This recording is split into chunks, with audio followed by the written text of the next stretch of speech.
ബ്രിട്ടനിലേക്ക് കുടിയേറാൻ ആഗ്രഹിക്കുന്നവർക്കും നിലവിൽ അവിടെ ജോലി ചെയ്യുകയും സ്ഥിരതാമസത്തിനായി അതായത് ILR അഥവാ PR-ന് കാത്തിരിക്കുകയും ചെയ്യുന്നവർക്കും ഒരുപോലെ ആശങ്ക നൽകുന്നതാണ് 2025 എമിഗ്രേഷൻ വൈറ്റ് പേപ്പറും അതിനെ തുടർന്നുണ്ടായ നിയമമാറ്റങ്ങളും.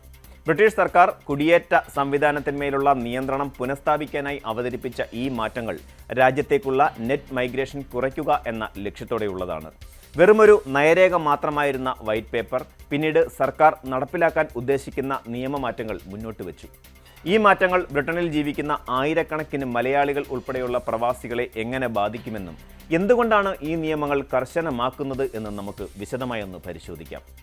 പുതിയ നിയമങ്ങളിൽ പ്രവാസികളെ ഏറ്റവും കൂടുതൽ ആശങ്കപ്പെടുത്തുന്നത് സ്ഥിരതാമസത്തിനായുള്ള അതായത് ILR യോഗ്യതാ കാലയളവ് വർദ്ധിപ്പിച്ചു എന്ന പ്രഖ്യാപനമാണ്.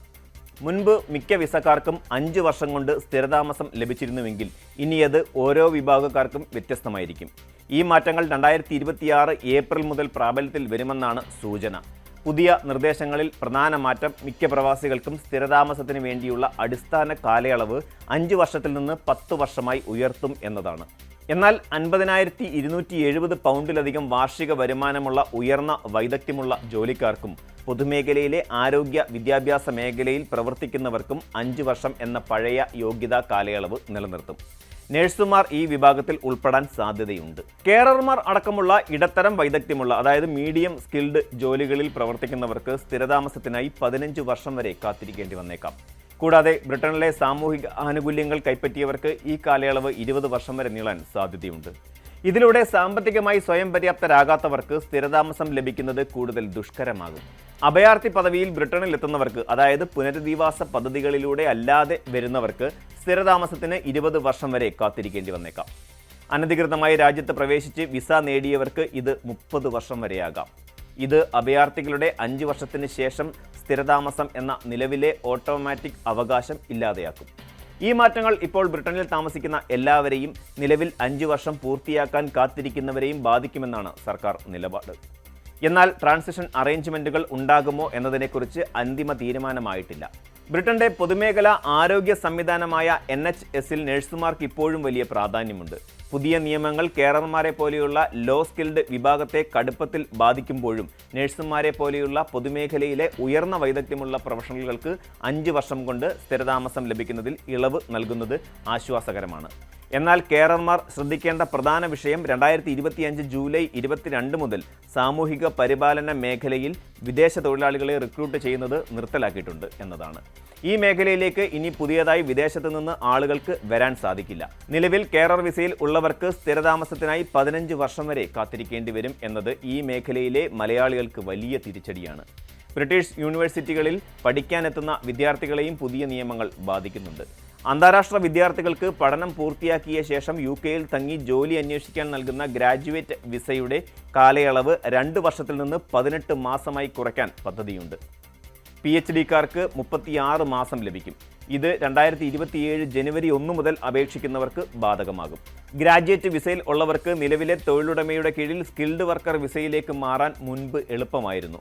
എന്നാൽ പുതിയ നിയമപ്രകാരം ഇടത്തരം വൈദഗ്ധ്യമുള്ള ജോലികളുടെ പട്ടിക സ്കിൽഡ് വർക്കർ വിസയിൽ നിന്ന് ഒഴിവാക്കിയതിനാൽ പല വിദ്യാർത്ഥികൾക്കും അവരുടെ നിലവിലെ ജോലിയിൽ തുടരാൻ സാധിക്കാതെ വന്നേക്കാം. ഭാഷാപരമായ യോഗ്യതകൾ കൂടുതൽ കർശനമാക്കുന്നു എന്നതാണ് മറ്റൊരു പ്രധാന മാറ്റം. സ്കിൽഡ് വർക്കർ സ്കെയിലപ്പ് വിസകൾക്ക് അപേക്ഷിക്കുന്നവർക്ക് നിലവിൽ B1 നിലവാരത്തിന് പകരം B2 ഇംഗ്ലീഷ് നിലവാരം 2026 ജനുവരി 8 മുതൽ ആവശ്യമായി വരും. അതുകൂടാതെ ജോലി വിസയിൽ UK-യിൽ വരുന്നവരുടെ പങ്കാളികൾക്ക് ഡിപ്പെൻഡന്റ് വിസ ലഭിക്കാൻ അടിസ്ഥാന ഇംഗ്ലീഷ് പരിജ്ഞാനം നിർബന്ധമാക്കുകയും ചെയ്യും. ജോലി വിസയിൽ ഉള്ളവരുടെ പങ്കാളികൾക്കും നിയമങ്ങൾ കർശനമാക്കിയിട്ടുണ്ട്. നിലവിൽ സ്പോൺസർമാരുടെ കൂടെ സ്ഥിരതാമസത്തിന് അപേക്ഷിക്കാമായിരുന്ന പങ്കാളികൾ ഇനി മുതൽ സ്വന്തം നിലയിൽ സ്ഥിരതാമസത്തിന് യോഗ്യത നേടേണ്ടി വരും. ബ്രിട്ടീഷ് പൗരന്മാരുടെ പങ്കാളികളും ഹോങ്കോങ് BNO വിസയിൽ ഉള്ളവരും 5 വർഷം കൊണ്ട് സ്ഥിരതാമസത്തിന് അർഹരാകുമെങ്കിലും അവർക്ക് 12,570 പൗണ്ട് എന്ന മിനിമം വരുമാനം ഉൾപ്പെടെയുള്ള പുതിയ മിനിമം നിർബന്ധിത ആവശ്യങ്ങൾ പാലിക്കേണ്ടി വരും. ബ്രിട്ടീഷ് സർക്കാർ കുടിയേറ്റ നിയമങ്ങൾ കർശനമാക്കുന്നതിന് പിന്നിൽ പല കാരണങ്ങളുണ്ട്. ഒന്നാമതായി 2023 ജൂൺ വരെ ഒരു വർഷം 9,06,000 നെറ്റ് മൈഗ്രേഷൻ കണക്ക് എങ്കിൽ ഇത് 2024 4,31,000 കുറഞ്ഞെങ്കിലും രാഷ്ട്രീയപരമായും പൊതുജന സമൂഹത്തിലും കുടിയേറ്റം കുറയ്ക്കണമെന്ന ആവശ്യം ശക്തമാണ്. രണ്ടാമതായി കുറഞ്ഞ വൈദഗ്ധ്യമുള്ള മേഖലകളിൽ വിസ ദുരുപയോഗം ചെയ്യുന്നു എന്ന വാദങ്ങൾ ഉയർന്നിരുന്നു. മൂന്നാമതായി, കൂടുതൽ കാലം സ്ഥിരതാമസത്തിന് കാത്തിരിക്കുന്നതിലൂടെ പ്രവാസികൾക്ക് സർക്കാർ ആനുകൂല്യങ്ങൾ ലഭിക്കുന്നതിനുള്ള കാലയളവ് നീളുകയും അവർ രാജ്യത്തെ സാമ്പത്തികമായി ആശ്രയിക്കുന്നത് കുറയ്ക്കുകയും ചെയ്യുക എന്നതാണ് ലക്ഷ്യം. പുതിയ നിയമങ്ങൾ പ്രകാരം സ്ഥിരതാമസം ലഭിക്കുന്നവർക്ക് പോലും സാമൂഹിക ആനുകൂല്യങ്ങൾ ലഭിക്കില്ല. ആനുകൂല്യങ്ങൾ ക്ലെയിം ചെയ്യാനുള്ള അവകാശം ബ്രിട്ടീഷ് പൗരന്മാർക്ക് മാത്രമായി പരിമിതപ്പെടുത്താനും സർക്കാർ ആലോചിക്കുന്നുണ്ട്.